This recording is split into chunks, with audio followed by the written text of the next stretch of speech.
अस्सलाम वालेकुम दोस्तों की हाल चाल है जनाब। तुसीं देखते पे हो अपना देश पंजाब टीवी ते मैं तुहाडा मेज़बान मुहम्मद रदीम खरल। सब तो पहले अपने चैनल को करना है सबसक्राइब ते बेल आइकन ते क्लिक करना है एक अच्छी और बेहतरीन वीडियो का नोटिफिकेशन हमेशा की तरह वीरा भरावां ते सज्जणां मिलता रहे। वीरा वास्ते जनाब नीली का बेहतरीन और नया वीरा सूआ मैनू दूसरा तीसरा पहला ये तसल्ली करके वीरा ने लैनी है। कोई कमी नहीं मैं दे मैं बड़ी बरीक है, मैं बड़े लैवल वाली है माशाल्लाह। चड्डे बांडे की जनाब वरयाम मज है, पंडा ने मैं हवाने लाई फिर है। लेने देने हमेशा ही तरह मुकद्दर ने। बुलबुल का बच्चा है और मैं को माशाल्लाह एडा तगड़ा हवाना है, एडा सुथरा हवाना है, पूरी 5 सेरी मैं है। बाकी लेने देने हमेशा ही तरह मुकद्दर ने।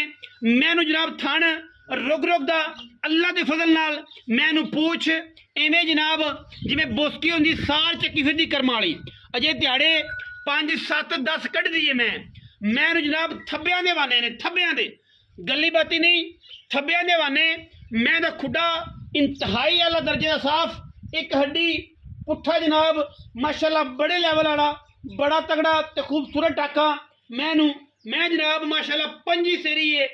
जेड़ा वीर मज लवेगा पूरी तसल्ली ना लवे। शाह काली इको रंग की मुश्कन पिछे पुछल तो सिर्फ और सिर्फ गिठ जी है वो चिट्टी है, बाकी मत्थे च हल्की जी फुल्ली है इको रंग की। सिर मैनू कतरी कतरी बड़े वेट कद दरम्याना खास नीली दी अल्लाह के फजलो करम नाल किसी किस्म का कोई ऐब नहीं। मैं तो छट्टे फारे की हमेशा ही तरह गारंटी है। पूरी 5 सेरी है। रेट इंशाल्लाह इंतहाई मुनासब इंतहाई आला और जनाब बड़े सुथरे मुल्लां दे विच जनाब मैं जड़ी वीरां नूं माशाल्लाह मैं की वरयाम है अल्लाह के फजल नाल 5 6 इंच 8 इंच पट्टा दुबार कड्डी फिरदी है। गली नहीं कम ने माशाल्लाह।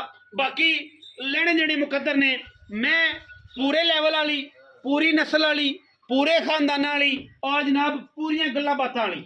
बाकी मैं सूआ मेरे वीरां ने तसल्ली नाल वेखना है। पहला है, दूसरा है, तीसरा है। दंदां दी थणां दी हत्थां पैरां दी गारंटी है। सिर कतरी कतरी मत्थे जलकी जी फुल्ली गिठ गिठ मशम पूरी मज उत्ते कोई तुन्नी कौली का निशान कोई थल्ले लम्मा पै जाए, कोई लम्मा पै के सारी रात वेखे इंशाल्लाह तुन्नी कौली नजर ना आएगी। पूरी वेट वाली मैं पूरी जनाब सूआ तसल्ली नाल तुसीं आ वेखना है। मैं सिर्फ और सिर्फ कोशिश करनी है तुहानूं चंगियां मई विखाण दी। बाकी मैं जनाब कैमरामैन साहब अगर विखा सकन इत्थों शुरू होंदा है वाना इत्थों तो वलैत लम्मा माशाल्लाह अल्लाह के फजल नाल साहूकार तो लैके ते माशाल्लाह हवेली लखा तक हवाना सुथरा प्योर नीली बिल्कुल बुलबुल का बच्चा। सिरां की गल करिए तो कतरी कतरी काठां दे विच कतरी कतरी काठां दे विच माशाल्लाह एक अलफ बनी है। और मैं तो गिट गिट पशम में अख काली है पर मोटी मण दी सोहनी सुथरी मझ है, लैवल वाली मझ है, कोई किसी किस्म का ये ऐब नहीं। बड़ी कमाल दी मझ और जनाब अल्लाह के फजल नाल बड़ी कह सकते हो जनाब वलैती है पूरी वलैती। छड्डो जी चाचा जी मझ नूं छड्ड दे अज अल्लाह के फजल नाल 20 सेरी मैं है ते मुल ऐसा मैं देना है कि पूरा पाकिस्तान फिरोगे तो इंशाल्लाह इन्हां मुल्लां में तुहानूं को मैं नहीं देगा। इन्हां मुल्लां च मैं दी जात नस्ल पढ़नी है, सियाने बंदे लैनी है। जेड़ा बंदा समझदा है जेड़ा बंदा सियाना है उस बंदे ने मैं लैनी है, हर बंदे मैं नहीं लैनी।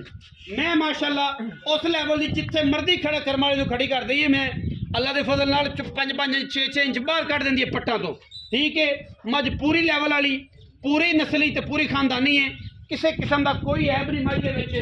बाकी जनाब इंशाल्लाह असीं कोशिश करने हैं मैं कि पूरी फिजिकली तसल्ली दे दईए।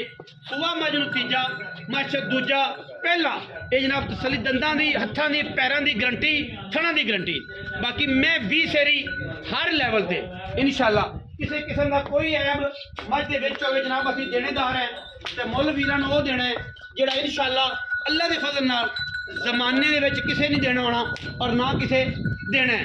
अल्लाह के फजल नाल इंशाल्लाह कोशिश पूरी है। सिर्फ और सिर्फ सिट्टा चिट्टा है। ये बंदे कहते हैं नीली च कि पुछ ला जेब कोई आंदा मैं नेफे च पाई फिरा ये जनाब अल्लाह के फजल नाल तुसीं नाला बना के पा लो यही पै जांदियां जेब च बड़े बड़े कहानी गिर आते ने यही करके चेक करते जे ये भी पैंदियां ने। बाकी मैं माशाल्लाह पूरे लैवल वाली ब्रांड है अल्लाह के फजल नाल। ठीक है चाचा गल्लां कर भी सीधियां ते पधरियां ਇੱਥੇ ਆਵੇਂ ਨਾ ਵਿੱਚ ਮੈਦਾਨ आओ ਦੇ जी बिस्मिल्लाह। ਕੀ ਹਾਲ ਚਾਲ ਹੈ अल्लाह पाक दी बड़ी रहमत। तबीयत से ठीक है शुक्र अल्लाह दा। चाचा तेरी मैं विकी अल्लाह के फजल नाल घरे अगले दिन पहुंच गई बिल्कुल जी, ठीक अल्लाह है दी रहमत। दूजी मैं तेरी ये हाँ जी। सुबह हुन पहला है दूसरा है तीसरा है हर बंदे ने अपनी नजर ना देखना तेरे बकौल की भाई मैंने तो ना दूसरा सूआ आख्या है हुण मैं केड़ा घर सवाई है हाँ। अल्लाह नु पता है तीसरा है बाहरों लियांदी है। पासों लियांदी मत पासों अपने घर दी नहीं मैं झूठ बाहर दी जो मैं बाहर है दी मत ਤੁਸੀਂ ਇਹ ਵੇਖਣ ਪੰਜਵਾਂ ਆਪੇ ਸੂਆ ਵੇਖ ਲੈਣੇ ਜੀ। ਇਹ ਤੀਜਾ ਹੈ ਪਹਿਲਾ पहले ਵਾਲੀ से ਤਸੱਲੀ आपदी ਕਰ तसल्ली कर ਚਾਚਾ ਹੁਣ ਪੈਸੇ ਵੀ ਦੱਸੋ ਇਹ ਜੜੇ ਕਿੰਨੇ ਕੱਢਦੀ मत जी 8-7 दिन का ओ मैं खिलौने नहीं मैं 25 से पक्का है गारंटी ना मोहर लगवा दो दिन ਮੋਹਰ ਲਗਵਾ यार मैं बरीक नहीं है मैं बड़ी पुट्ठे बरीक। हड्डियां मैं याद वे बड़ी मैं याद। लम्मी वे जिवें ट्राला पे होंदा निशान ਟਰਾਲਾ ਪਿਆ ਨਿਸ਼ਾਨ ਟਰਾਲਾ हाँ जी ਅੱਛਾ ਹੁਣ ਪੈਸੇ ਕਿੰਨੇ ਨੇ ਚਾਚਾ ਉਹ ਗੱਲਾਂ ਜਿਹੜੀਆਂ ਲੈ ਲੈਣੀਆਂ ਨੇ ਯਾਰਾ ए जस नो ਯੈਸ ਨੋ ਗੱਲਾਂ ਕਰਨੀਆਂ ਨੇ 7,80,000 ਓਏ ਹੋਏ ਹੋਏ ਹੋਏ ਹੋਏ ओ मेरी मैं डाडी है नदीम है ਉਹ ਦਿਲ ਦਾ ਦੌਰਾ ਪਾਣਾ ਹੈ ना ना ना ਐ ਨਾ ਕਰ ਯਾਰ नदीम पुत्रा वर्गी मैं ਉਹ ਯਾਰ ਮੁੱਲ ਉਹ ਕਰ ਜਿਹੜਾ ਲੈ ਲੈਣਾ ਹੈ ਇਹ ਉਸ ਪਾਸੇ ਨਹੀਂ ਜਾਂਦੀ ओ मेरी मैं बहुत चंगी मैं ਉਹ ਤੇਰੀ ਮੈਂ ਚੰਗਾ ਤੈਨੂੰ ਖੁਦਾ ਦਾ ਨਾਂ ਹੀ ਵੱਜ ਵਲਾ ਜਾ ਤੂੰ ਕੀ ਕਰਕੇ ਬੈਠਾ ਹੈ ਇੱਕੋ ਹੀ ਗੱਲ ਕਰਾਂ ਇੱਕੋ ਕਰ 7.5 ਲੱਖ ਦੀ ਮੱਝ ਜਿਹੜੇ ਦੋਸਤ ਨੂੰ ਚੰਗੀ ਲੱਗੇ ਲੈ ਜਾ ਮੈਂ ਦੀ ਨਸਲ ਜਾਤ ਪਛਾਣ ਨਹੀਂ ਉਹ ਹੈ ਨਹੀਂ ਯਾਰ 7.5 ਲੱਖ ਵਾਲੇ ਪਾਸੇ ਚਾਚਾ ਯਾਰ ਤੂੰ ਅਸਲੂ ਐਂਡ ਕਰ ਗਿਆ ਆ ਮੈਂ ਬਹੁਤ ਆਜੀ ਉਹ ਤੂੰ ਅਸਲੂ ਐਂਡ ਕਰ ਗਿਆ ਕਿਹੜੇ ਇੱਥੇ ਆਪਣਾ ਅੱਲਾ ਖੈਰ ਕਰੇ ਇਹ ਗੱਲ ਬਾਕੀ ਇੱਕੋ ਗੱਲ ਕਰ ਯਾਰ ਇਹ ਪੰਡਾ ਨਾ ਪਾ ਇੱਕੋ ਹੀ ਗੱਲ ਕਰਾਂ ਪੰਡਾ ਨਾ ਪਾ ਯਾਰ ਇਹ ਨਾ ਕਰ 6 ਲੱਖ ਤੇ 80,000 ਦੀ ਮੱਝ ਦੇ ਦਾਂਗੇ ਯਾਰ ਜੋ ਮਰਜ਼ੀ ਹੋ ਜਾ ਦੁਨੀਆ ਦਾ ਜਾ ਅੱਜ ਮੈਂ ਹੈਂ? ਇਹਦਾ ਮੁੱਲ ਨਹੀਂ ਕਰਦਾ ਮੈਂ ਨਹੀਂ ਤੇਰੀ ਮੱਝ ਵੇਚਦਾ ਯਾਰ ਤੂੰ ਪੈਸੇ ਬੜੇ ਭੜੇ ਉਹ ਮੰਗਣਾ ਗੱਲ ਆ ਜਾ ਭੈਣਾ ਯਾਰ ਇਹ ਕੋਈ ਗੱਲ ਹੈ ਯਾਰ ਓ ਯਾਰ ਚਾਚਾ ਮੁੱਲ ਲੋ ਕਰ ਜਿਹੜਾ ਲੈਣ ਦੇਣ ਵਾਲਾ ਹੈ। ਮੇਰੀ ਮੈਂ ਬਹੁਤ ਚੰਗੀ ਮੈਨੂੰ ਖਪਾ ਨਾ ਖਦਾ ਦੀ ਕਸਮ 6 ਲੱਖ 80,000 ਰੱਖ 6 ਲੱਖ 80,000 ਨਹੀਂ ਯਾਰ। ਮੱਝ ਕਿਦਾਂ ਚੰਗੀ ਲੱਗੇ ਲਵੇ ਨਹੀਂ ਲੱਗਦੀ ਨਾਲ ਹਾਂ ਬਈ ਮੇਰੀ ਮੈਂ ਡਾਡੀ ਹੈ ਯਾਰ ਹੈ ਮੈਂ ਯਾਰ ਤੇਰੀ ਮੈਂ ਅੱਲਾ ਦੇ ਸਪੁਰਦ ਦੀ ਮੈਂ ਕਿੱਥੋਂ ਲੱਭਦੀਆਂ ਨੇ ਵੱਡੇ ਚੱਡੇ ਯਾਰ 6 ਲੱਖ 80,000 ਚਾਚਾ ਯਾਰ ਤਿੰਨ ਬੋਰੀਆਂ ਲਾ ਲੀਆਂ ਚੱਡੇ ਦੇ ਮਗਰ ਤਦ ਨਹੀਂ ਲੁਕਦਾ ਸਿੱਧਾ ਪਿੱਛੇ ਹੋ ਕੇ ਵੇਖ ਅੱਖਾਂ ਯਾਰ ਗੱਲ ਇਹ ਹੈਗੀ ਏ ਗੱਲ ਇਹ ਹਾਂਜੀ ਕਿ ਜਨਾਬ ਮੱਝ ਚਾਚੇ ਦੀ ਚੰਗੀ ਏ ਹਾਂ। ਮੁੱਲ ਚਾਚੇ ਦਾ ਤੁਹਾਡੇ ਸਮਝ 'ਚ ਜਿਹੜਾ ਆਵੇ ਤੁਸੀਂ ਲਾਓ ਚਾਚੇ ਦੇ ਕੋਈ ਅੱਲਾ ਮਾਫ ਕਰੇ ਕੋਈ ਦੋਜੇ ਚ ਘਰ ਨਹੀਂ ਜਿਹੜਾ ਆਪਾਂ ਆਪੜਿਆ ਨਹੀਂ ਜਾਣਾ ਠੀਕ ਹੈ ਆਪਾਂ ਚਾਚੇ ਕੋ ਮੈਂ ਲਵਾਂਗੇ ਪੂਰੇ ਹਿਸਾਬ ਨਾਲ ਜਿੰਨੇ ਦੀ ਮੈਂ ਮੈਂ ਦੇ ਇੱਥਾ ਵੇਖ ਜਿੰਨੇ ਦੀ ਮੈਂ ਲੋਕ ਆਖਦੇ ਨੇ ਮੈਂ ਮੂਤਰੇ ਦੇ ਚੱਡੇ ਦੇ ਪਵੇ ਉਹ ਜਿੰਨੇ ਦੀ ਮੈਂ ਆਪਾਂ ਉਹਨੇ ਦੀ ਲਵਾਂਗੇ ਚਾਚਾ ਚ ਬੱਖੀ ਪੈਂਦਾ ਸੀ 6,80,000 ਰੁਪਏ ਮੁੱਲ ਏ ਜਿਹੜੇ ਵੀਰ ਨੂੰ ਸਮਝ ਲੱਗੇ ਰਾਬਤਾ ਕਰ ਲਵੇ ਨਾ ਲੱਗੇ ਤੇ ਅੱਲਾ ਦੇ ਸਪੁਰਦ ਅੱਲਾ ਦੇ ਰਸੂਲ ਦੇ ਸਪੁਰਦ ਪਾਕਿਸਤਾਨ ਜ਼ਿੰਦਾਬਾਦ।